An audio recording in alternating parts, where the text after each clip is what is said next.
तो पिछले एपिसोड में हमने देखा कि सुयांग और उसके साथियों को पता चलता है कि आज से 10,000 साल पहले किसी ने सेवेंथ मेरिडियन में मौजूद सभी लोगों को मॉन्स्टर्स में बदल दिया।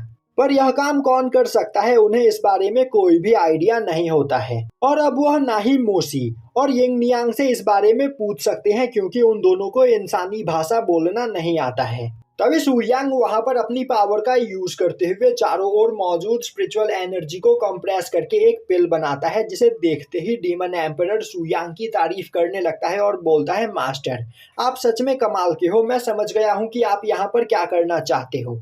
आप यह पिल मोसी को खिलाना चाहते हो, जिससे उसे दोबारा से उसके ह्यूमन सेंसेस वापस मिल जाएंगे और फिर वह हमें बता पाएगी कि आज से 10,000 साल पहले यहाँ पर क्या हुआ था। पर कोई भी नॉर्मल पिल यह काम नहीं कर सकती है। पर अगर हम माउंटाओ की पावर को इस पिल के साथ मर्ज कर दे तो मोसी को उसके सेंसेस वापस मिल सकते हैं।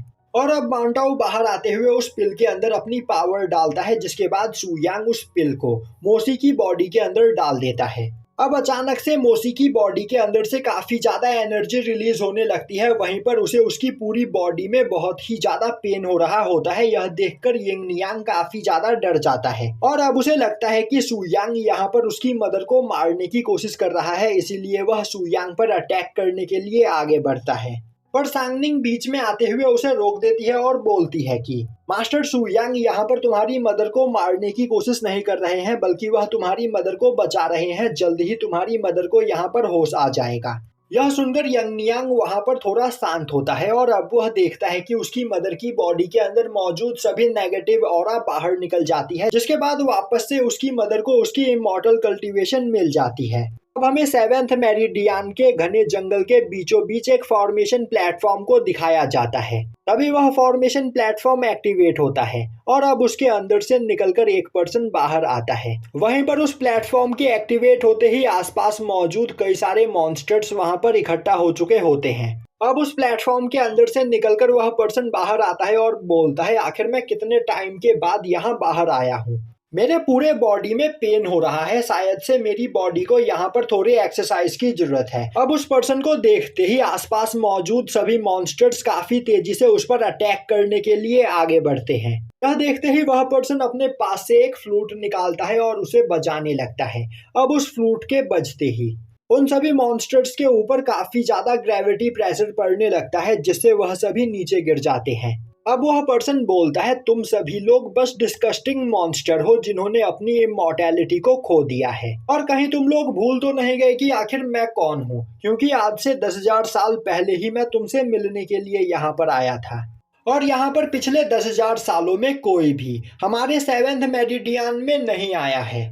पर फाइनली 10,000 साल के बाद कुछ लोगों ने यहाँ पर आने की हिम्मत की है। यह बोलते हुए वह एक मॉन्स्टर के पास जाता है और उसके ऊपर हाथ रखते हुए बोलता है, तुम सभी लोग बस बेकार मॉन्स्टर हो, पर मैं तुम्हें यहाँ पर एक मौका दे रहा हूँ। तुम मेरे साथ चलकर उन सभी लोगों को ग्रीट करो। मैं भी देखना चाहता हूँ कि आखिर यह लोग किस तरह के कल्टीवेटर्स हैं। दूसरी ओर अपनी इमॉर्टैलिटी को वापस पाने के बाद मोसी पूरी तरीके से होश में आ जाती है और अब वह यांग नियांग को देखते हुए उसके पास जाकर उसे गले लगाती है। वहीं पर यांग नियांग भी अपनी मदर को ठीक देखकर बहुत ही ज्यादा खुश होता है और अब वह रोने लगता है। अब मोसी आगे बढ़कर सुयांग के सामने नील डाउन करते हुए उसे थैंक्स करती है और बोलती है कि सुयांग ने यहाँ पर उसकी जान बचाई और उसकी मदद की, इसके लिए वह सुयांग की दिल से शुक्रगुजार है।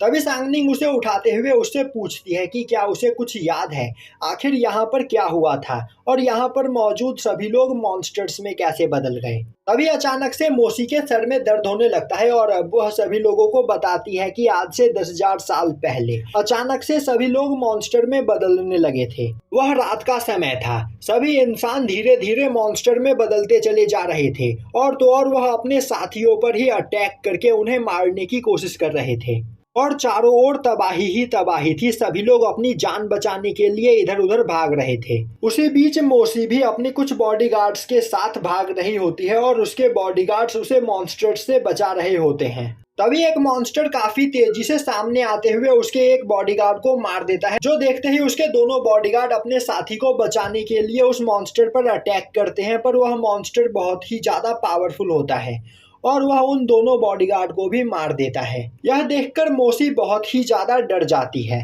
अभी वह मॉन्स्टर मोसी पर अटैक करने के लिए आगे बढ़ता है और अब वह मोसी को मारने ही वाला होता है कि तभी मोसी का हस्बैंड यांग सोंग वहां पर आते हुए अपने एस्ट्रल शील्ड का यूज करते हुए मोसी को प्रोटेक्ट करने लगता है, पर वह मॉन्स्टर बहुत ही ज्यादा पावरफुल होता है और वह यांग सोंग के एस्ट्रल शील्ड को भी डिस्ट्रॉय करने लगता है।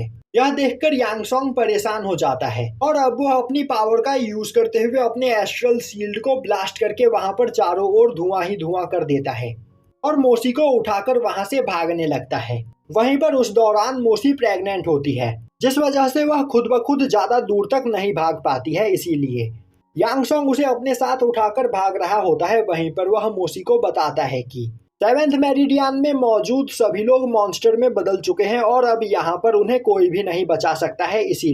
इसीलिए उसने टाइयू होली सेक्ट में हेल्प के लिए मैसेज भेजा है और जब तक टाइयू होली सेक्ट के डिसाइपल्स यहाँ पर नहीं आ जाते तब तक उन दोनों को इन मॉन्स्टर से बचना होगा, पर उनके पास ज्यादा टाइम नहीं है। अब यांग सोंग मोसी को लेकर भागते हुए फायुन केव के पास पहुंचता है। वहीं पर कई सारे मॉन्स्टर्स उसके पीछे लगे हुए होते हैं, जो देखकर वह मोसी को फायुन केव के अंदर रख देता है और बोलता है, मोसी जब तक कोई मदद न आए तब तक तुम्हें इसी केव के अंदर छिप कर रहना है। तुम यहीं पर छिप जाओ, तब तक मैं जाकर उन मॉन्स्टर्स का ध्यान भटकाता हूँ। यह बोलते हुए वह उस केव के बाहर भाग जाता है। मोसी उसे रोकने की कोशिश करती है, पर यांग सोंग केव के बाहर जाते ही एक काफी खतरनाक अटैक करते हुए केव के अंदर जाने के रास्ते को बंद कर देता है और अब वह उन सभी मॉन्स्टर्स के साथ फाइट करने लगता है और वहीं पर मारा जाता है। जिसके बाद मोसी ने यंग नियांग को इसी केव के अंदर जन्म दिया, पर जब तक यंग नियांग का जन्म हुआ तब तक वह भी एक मॉन्स्टर में बदल चुकी थी और वह यंग नियांग पर अटैक करके उसे भी मार सकती थी। इसीलिए उसने खुद को अपने पास मौजूद एक स्पिरिचुअल चेन से बांध दिया, जिससे वह यंग नियांग को हर्ट ना करे। यह बोलते हुए वह वहां पर रोने लगती है। वहीं वह बोल रही होती है कि उसने अपने सभी क्लैन मेट्स को अपनी आंखों के सामने मरते हुए देखा और तो और वह इतने सालों से डर डर कर जीती रही कि कहीं वह अपने बेटे को ही मॉन्स्टर फॉर्म में नुकसान ना पहुंचाए। यह सब सुनकर सांगनिंग को बहुत ही ज्यादा बुरा लगता है। वहीं पर खड़ा डीमन एम्परर बोल रहा होता है, पर अब तक मुझे यह बात समझ में नहीं आई कि आखिर अचानक से 7वें मेरिडियन में मौजूद सभी लोग मॉन्स्टर्स में कैसे बदल गए। यह सुनते ही सांगनिंग मोसी से बोलती है, तो क्या तुम मुझे यह बता सकती हो कि सभी लोगों के मॉन्स्टर में बदलने से पहले क्या 7वें मेरिडियन में कुछ अजीब हुआ था। अब यह सुनते ही मोसी को याद आता है कि 7वें मेरिडियन में सभी लोगों के मॉन्स्टर में बदलने से कुछ घंटों पहले ही उन सभी लोगों ने आसमान में एक अजीब सी लाइट को देखा था और फिर अचानक से स्नोफॉल की तरह आसमान से लाइट की बूंदें नीचे गिरने लगी थी और उन लाइट की बूंदों ने जिस जिस इंसान को टच किया वह सभी इंसान अजीबोगरीब तरीके से वहां पर मरने लगे। यह सुनते ही डीमन एम्परर बोलता है, तो क्या उसी दौरान 7वें मेरिडियन में किसी गॉड ने एंट्री करी थी और 7वें मेरिडियन में एंट्री करते ही उसने यहाँ पर मौजूद सभी लोगों को मारना और उन्हें मॉन्स्टर में बदलना स्टार्ट कर दिया था। तभी सु यांग पीछे देखते हुए बोलता है, छिपने का कोई फायदा नहीं, तुम बाहर निकल कर आ सकते हो। और उसी वक्त कई सारे मॉन्स्टर्स सु यांग पर अटैक करते हैं, जो देखते ही सांगनिंग उन पर अटैक करने के लिए आगे बढ़ती है, पर सु यांग अपनी पावर का यूज करते हुए उन सभी को मार देता है। तभी एक अजीब सा मॉन्स्टर वहां पर सामने आता है, जिसे देखते ही डीमन एम्परर बोलता है, यह मॉन्स्टर बाकी सभी मॉन्स्टर से काफी ज्यादा अलग है। तभी फॉर्मेशन प्लेटफॉर्म के अंदर से निकला हुआ पर्सन वहां पर आता है और अब वह अटैक करते हुए उस मॉन्स्टर को मार देता है। यह देखते ही डीमन एम्परर और सांगनिंग उसकी ओर देखने लगते हैं। तभी वह पर्सन सांगनिंग के पास आते हुए बोलता है, यह मॉन्स्टर सच में बहुत ही ज्यादा खतरनाक है, तो कहीं तुम्हें कोई चोट तो नहीं लगी। तभी डीमन एम्परर बोलता है, अब आखिर तुम कौन हो और क्या 7वें मेरिडियन में अभी भी इंसान रहते हैं। यह सुनते ही वह पर्सन अपना इंट्रोडक्शन देते हुए बोलता है, मेरा नाम गाओटुई है और मैं टाइयू होली सेक्ट का डिसाइपल हूँ। हमारे सेक्ट ने सेंस किया कि 7वें मेरिडियन में कुछ लोग एंटर हुए हैं, इसीलिए मैं यहाँ पर चेक करने के लिए आ गया। यह जगह बहुत ही ज्यादा खतरनाक है, इसीलिए इस जगह पर इंसानों का आना मना है, क्योंकि यहाँ पर मौजूद मॉन्स्टर्स बहुत ही ज्यादा पावरफुल है और इन मॉन्स्टर्स से फाइट में जीत पाना बहुत ही ज्यादा मुश्किल। इसीलिए 7वें मेरिडियन में रहने वाले सभी लोगों ने अपने रहने के लिए एक स्मॉल वर्ल्ड बनाया और अब सभी लोग उसी जगह पर रहते हैं, तो सेफ्टी के लिए उन सभी लोगों को उसके साथ स्मॉल वर्ल्ड में चलना चाहिए। यह सुनते ही सांगनिंग और डीमन एम्परर सुयांग की ओर देखने लगते हैं। तभी सुयांग आगे बढ़ते हुए बोलता है, हम तुम्हारे साथ चलने के लिए तैयार हैं, तो हमें वह रास्ता दिखाओ। और यहीं पर यह एपिसोड खत्म हो जाता है।